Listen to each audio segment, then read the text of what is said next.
What if I told you Stranger Things didn't actually end this week? It paused. Right at the moment it could finally break our hearts. Season 5, Volume 2 gives us bigger action, heavier mythology, and some of the most emotional character moments the show has ever delivered. But at the same time, it feels like Stranger Things is holding its breath, saving the real devastation for the finale. This isn't the climax. This is the slow tightening of the rope.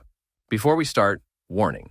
This video contains major spoilers for Stranger Things Season 5, Volume 2. If you haven't watched all 3 episodes yet, now is your chance to step away.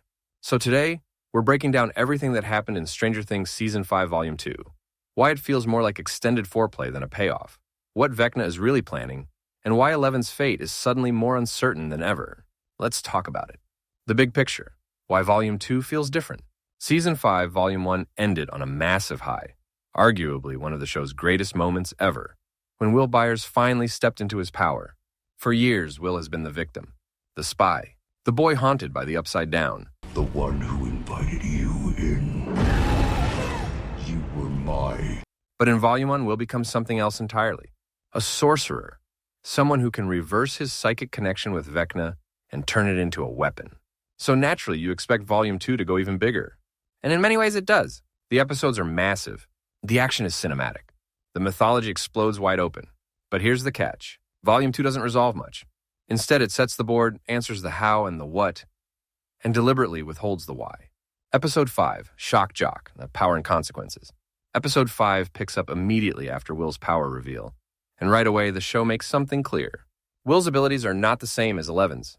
Eleven's power is raw force. Will's power is proximity and connection. Because of his lingering bond with Vecna, Will can siphon energy, but only when he's close to her.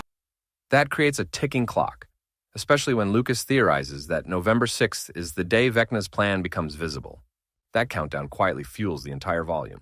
Meanwhile, Dustin, Steve, Nancy, and Jonathan explore the upside-down version of Hawkins' lab, believing it holds the key to destroying the grotesque flesh wall consuming Hawkins. Dustin compares it to the Death Star's shield generator. Classic Dustin optimism. But he's wrong. And for a brief moment, the show flirts with something Stranger Things rarely commits to anymore. Real consequences.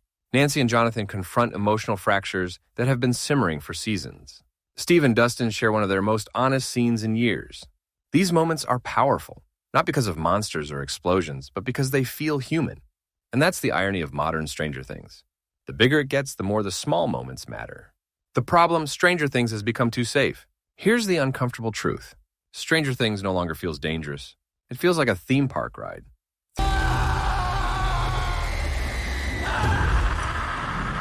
Thrilling, immersive, beautifully designed. But deep down, you trust you'll walk off unharmed. Volume 2 is filled with spectacular set pieces. But the show keeps pulling its punches, clearly saving the emotional devastation for the finale. And nowhere is that more obvious than in Episode 6. Episode 6, Escape from Kamazotz, Heart Over Spectacle. Episode 6 shifts gears. This is the science episode, heavy on quantum theory, wormholes, exotic matter, and multiversal explanations. Mr. Clark, Dustin, Erica, and Murray break down how Hawkins, the Upside Down, and the Abyss are connected. It's dense. It's complicated, but it's surprisingly accessible. And the Duffers wisely balance all that exposition with something far more important. Max and Holly. Their journey inside Vecna's mind prison becomes the emotional spine of Volume 2. Holly, a late addition to the cast,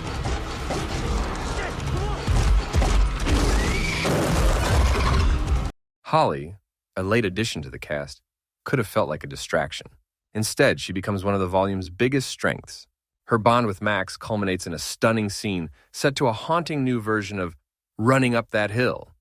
It's quiet, gentle, devastating. This is Stranger Things at its best, when empathy becomes the weapon. Episode 7, The Bridge, Identity and Vulnerability. Episode 7 brings everything together.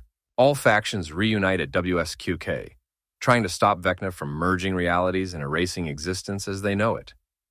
Even side characters, Vicky, Mr. Clark, Karen Wheeler, step into hero roles. But the episode's most powerful moment belongs to Will.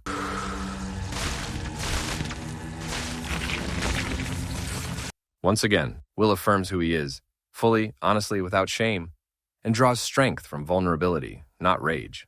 This is the thematic heart of Stranger Things. Power doesn't come from dominance. It comes from connection. Vecna's plan explained, the mythology reveal. So what is Vecna actually trying to do? Henry Creel believes the world is being consumed by a spreading darkness. Not just Hawkins, but everywhere. He claims he's found another realm, the Abyss, a world of pure light. To access it, he needs energy. That's why he kidnaps 12 children, the perfect vessels. He's done this before, with Will. Now with Holly and the others. By channeling their combined psychic power, Vecna plans to merge Hawkins with the Abyss, erasing darkness by overriding reality itself. In his mind, this isn't evil. It's salvation. And that's what makes him terrifying. The ending, 11's impossible choice. The volume ends with the group making it through the Max Z gate, battered but intact. Victory for now. But the real gut punch comes from 11 and Kaylee. Fun part!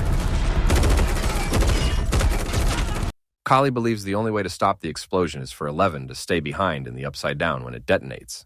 And in their final look, there's doubt, fear, possibility. Even the Duffers admit there's a question mark hanging over 11's fate.